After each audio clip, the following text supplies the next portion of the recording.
उसने यूँ पैंट का बैटन निकाला और मुझे जनाब वो उसने टॉर्चर किया, वो टॉर्चर किया, इतना उसने मुझे मारा उस बेड से जनाब कि मैं आपको बता नहीं सकता।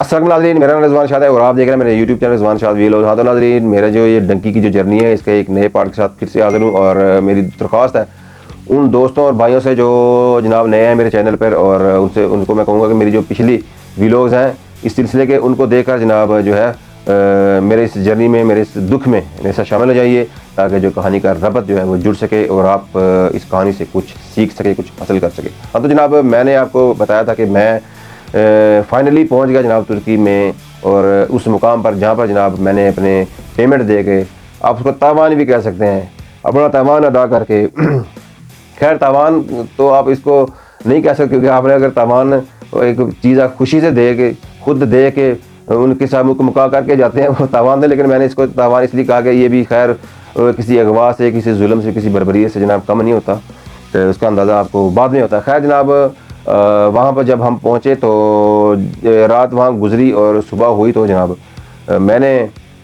मुझे एजेंट का कॉल आई। एजेंट की कॉल, मेरे पास फ़ोन नहीं था, फ़ोन जो एजेंट वहाँ पे जो इनके सरगने होते हैं, तो हम उसके डेरे पे होते हैं उस वक्त, तो वो उनको कॉल करते हैं, वो कहते हैं जी हाँ जी मेरा ये बंदे पहुँच गए फ़लाँ फ़लाँ फ़लाँ, वो उनको डिटेल थे, हाँ ये बंदा तुम्हारा पहुँचा है, ठीक है जी मेरी उससे बात करा दें। वो फिर बात करवाता है हमारी, उनके पास बहुत सारे फ़ोन होते हैं। उसने मुझसे बात की, हाँ मेरी दुकान खैरियत से पहुँची, हाँ जी मैं खैरियत से पहुँच गया, तो भाई ठीक है पेमेंट करवा दो अपने घर वालों से कह के। मैंने कहा ठीक है ये नंबर है तो ये नोट करो और इस पर कॉल करो। तो ये घर वालों का नंबर नहीं है। मैंने कहा ये मेरा दोस्त है जिसके पास मैं पैसे रखवा के आऊँ, इसने पेमेंट को। कहते चलो ठीक है, जिसने भी देने हमें तो पैसे चाहिए। लो जी, मैंने इसको नंबर दिया और तकरीबन 20 मिनट के बाद उसकी दोबारा कॉल आ गई। मुझे कहता है भाई किसका नंबर दिया था तुमने? मैंने कहा भाई जिसने पैसे देने हैं। कहता है वो तो पहचान ही नहीं रहा, वो तो कहता है मैंने कोई नहीं पैसे देने इसके, उसके घर वालों से लो पैसे। लो जी, ये सुना था और मेरी जनाब जो पैर को नीचे से ज़मीन जो है ना वो निकल गई, और मेरे अंदर जो वज़्फ़ से जो पल रहे थे ना, जो खदशात, वो जनाब आप कह लें कि उनकी तस्दीक होगी। वो जनाब श्योर हो गए कि मेरे साथ ये होने वाला है जो मुझे रास्ते में लग रहा है। क्योंकि कई दफ़ा मैंने अपने उस दोस्त से रास्ते में रब्ता करने की कोशिश की, मैसेज किए, एक दफ़ा भी उस बंदे ने कॉल बैक नहीं की, किसी मैसेज का रिप्लाई नहीं किया और पूछा तक नहीं कि मैं यही सोच के दिल को तसल्लियाँ देता कि चलो हो सकता है यार उसको मैसेज रिसीव ना हुआ हो सकता है वो जनाब कोई बिजी हो, उसका कोई ना कोई सिलसिला से। मैं वहाँ पे पहुँचूँगा तो एजेंट से बात करेगा तो फिर ही कोई श्योर होगा कि हाँ कि ये मेरे खदशात ही हैं या ये सचमुच मेरे साथ कोई बड़ा जनाब होने वाला है कुछ। तो खैर वो जनाब वही हुआ। उसने कहा जी वो नहीं पहचान रहा। तो मैंने इसको कहा कि यार पैसे तो उसने देने हैं, मेरे पैसे उसके पास पड़े हैं, तो मेरे तो घर वालों को भी नहीं पता कि मैं आया हूँ, उसके पास मैं पेमेंट रखवा के आया हूँ और तुम्हें बुक भी उसी ने की है, मैं तो तुम्हें भी नहीं जानता।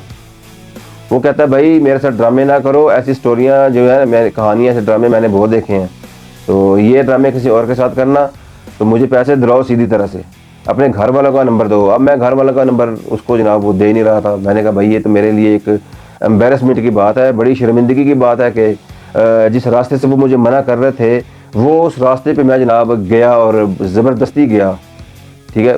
तो मैं उनका नंबर नहीं दे रहा था जनाब। अल्टीमेटली उसने जनाब मुझे कहा कि नंबर दो गए या कि फिर मैं इनको कहूँ कि ये जनाब तुझ पे तशद्दुद करेंगे, तुझे फिर मारेंगे डंडों के साथ। खैर मैं और कोई चारा नहीं था। मैंने कहा लो भाई ये नंबर ले लो, इस पर बात कर लो। फिर उसने कॉल की, वो नंबर मेरे भाई का था, तो उसने कॉल की, उसने कहा कि यूँ भाई तुम्हारा जो बंदा है भाई है वो जनाब इस वक्त बैठा हुआ है तुर्की में हमारे डेरे के ऊपर, उसकी पेमेंट जो है वो आपने देनी है। और उसने जो किसी बंदे का नंबर दिया था वो जनाब बंदा इनकारी है पेमेंट करने से, अब आपने पेमेंट देनी है तो आपका बंदा यहाँ से बाज़याब होगा। तो उसने कहा यार हमने उसको मना किया था यहाँ से जाने से, लेकिन बात है सीधी सी, पेमेंट जो भी थी वो उसके हाथ में थी, लेकिन उसकी ये गलती है कि उसने उस पर ट्रस्ट किया, वो पेमेंट किसी और को पकड़ा के चला गया। भाई हमारे पास तो अब है नहीं, हम तुम्हें कहाँ से पेमेंट देंगे। वो भी अपनी जगह सच्चा था, उसने बाकी देने कहाँ से थे। मेरा जो हालात थे घर के वो बड़े अच्छे नहीं थे, और लाखों उस वक्त उन दिनों के अंदर लाखों होना तो मेरे पास हमारे पास एक आप कह लें कि एक बड़ी ही गैर यकीनी सी बात थी, यानी कि एक ये इम्कान ही नहीं था कि हमारे पास 1 लाख 2 लाख रुपया होता, यानी कि ऐसे हालात थे। खैर उसने जनाब उस एजेंट, वो आपको पता उस वक्त मैं ये रमाल था तो सब कुछ अब बेबस थे उसके साथ। उसने मेरे भाई को भी गालियाँ निकाली उसने कहा अब तुम्हारा भाई जो है ना वो अब गया, अगर मैं 2-4 दिन इंतज़ार करूँगा, अगर तुमने लोगों ने मुझे पेमेंट ना दी, बात क्लियर ना की, तो तुम्हारा भाई जो है वो हम उसको मरवा देंगे। ये धमकियाँ दी 100 किस्म की। और मुझे दोबारा कॉल की, मुझे कहा भाई तुम्हारा भाई जो है वो भी कह रहा है कि हमारे पास नहीं है, बताओ क्या करना, तुम मेरे साथ फ्रॉड करना चाहते हो, मुझे जनाब अभी कहानियाँ सुना रहे हो, अगर तुम्हारे पास पैसे नहीं तो तुमने जनाब ये क्यों इस रास्ते पे चल पड़े, अब तो पैसे दिए बगैर तो तुम्हारा कोई चारा नहीं है, मैं 2-3 दिन तुम्हें देता हूँ, अगर 3 दिन में अगर तुमने मेरी पेमेंट ना करवाई तो मैं जनाब इनको कहूँगा, इन एजेंटों को तुम पे 3rd डिग्री टॉर्चर करेंगे। कि मैं इतना ज़्यादा शौक, इतना ज़्यादा मुझे जनाब सदमा था कि मैं आपको बता नहीं सकता, कि आप इमेजिन नहीं कर सकते। इतनी मायूसी थी उस वक्त कि मुझे लग रहा था कि बस अब मैं ना जिंदों में हूँ ना मैं मरे हुए हूँ, पता नहीं अब मेरे साथ क्या होगा, अब पता नहीं मेरी ज़िंदगी सारी ज़िंदगी यहीं गुजरेगी, अब मुझे यहीं पे ये काट के टुकड़े करके यहीं फेंक देंगे, ये भले मैं इनकी बकरियाँ चराऊँगा, यहाँ को पत्थर तोड़ूँगा। अब इस किस्म के जनाब ख्यालात जो हैं वो मुझे खौफज़दा कर रहे थे।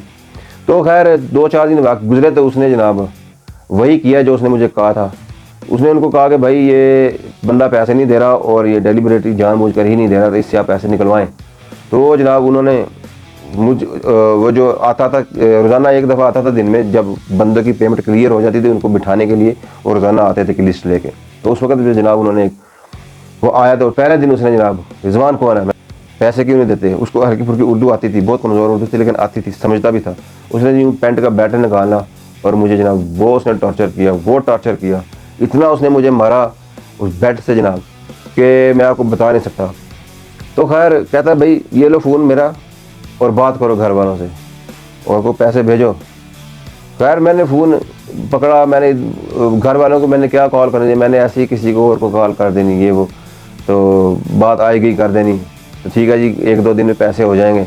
तो इस तरह से उनको जनाब मैंने 1-2 दिन टालना, 1-2 दिन जब गुजरता वो फिर वो टाइम आता मेरे कार्य का, वो फिर कहते पैसे क्यों नहीं देते, फिर उन्हें जनाब बेल्ट निकालना, डंडा निकालना, मुझे जनाब उन्होंने टॉर्चर करना, इतना टॉर्चर किया उन्होंने, इतना टॉर्चर किया कि जितना आप कह लेंगे यकीन नहीं करें, जेल में किसी बदनाम ज़माना इश्तिहारी पे टॉर्चर होता है, इस तरह का वो मुझ पर टॉर्चर करते थे। एक दफ़ा तो उन्होंने एक डंडा जनाब चूँ चुआ मेरे यहाँ पर रख दिया, दबा दिया, अगर एक मज़ीद और झटका देता तो शायद वो मेरे अंदर घुस जाता वो डंडा। तो खाना देते थे जनाब वो हमें, एक ब्रेड होती थी, एक पनीर होता था साथ में, या दही होती थी, और कभी कभी रोटी के साथ टमाटर होते थे। यानी कि ये ऐसा खाना है कि जैसा आप समझ लें कि कोई चाय के साथ, पतली चाय के साथ कोई पापे खाता है ना, ये तुर्की में एक गरीबों का खाना आप समझें कि इसको माना जाता है कि जो गरीब होता है जिसके पास खाने को कुछ नहीं होता, जिसके पास सालन के पैसे नहीं होते पकाने के, वो जनाब पनीर के साथ खा लेता है या दही के साथ या टमाटर के साथ खा लेता है। ये गरीबों का खाना है। ये देगा जनाब वो हमें जो है वो हमारा पेट भर देते थे हल्का फुल्का जनाब 2 टाइम, तो वो जनाब खाते थे। और हालत इतनी उस रहायशगाह की अबतर थी, टॉयलेट था वहाँ पर जनाब, टॉयलेट में कोई पानी नहीं रहता था बिल्कुल भी, और लोग ये थे वहाँ पर वॉशरूम करते थे, वो पानी किसी वक्त हल्का हल्का आ जाता था, हल्का हल्का, यानी कि बिल्कुल आप कहेंगे एक लोटा भरने में भी तकरीबन 20 मिनट लग जाएंगे या शायद आधा घंटा भी लग जाए, तो इस तरह कभी कभी आता था पानी। यानी कि वहाँ पे हर वक्त गंदगी रहती थी, और वो जो खाना आता था लोग जनाब, किसी की कोई वहाँ पे पकीजगी नहीं थी, कोई किसी की तहारत नहीं थी, और जब वो टमाटर वगैरह देते थे वो फिर एक जगह पे उसको इकट्ठा करके वो काटते थे, फिर वही गंदे नापाक हाथों के साथ एक ने काटने दूसरे ने खाने, यानी सबके सब जितने वहाँ पे 100-200 बंदा हर वक्त रहता था ना उस घर में, वो सारे के सारे गंदे नापाक, गंदे हाथ थे बड़े पेशाब वाले सबके।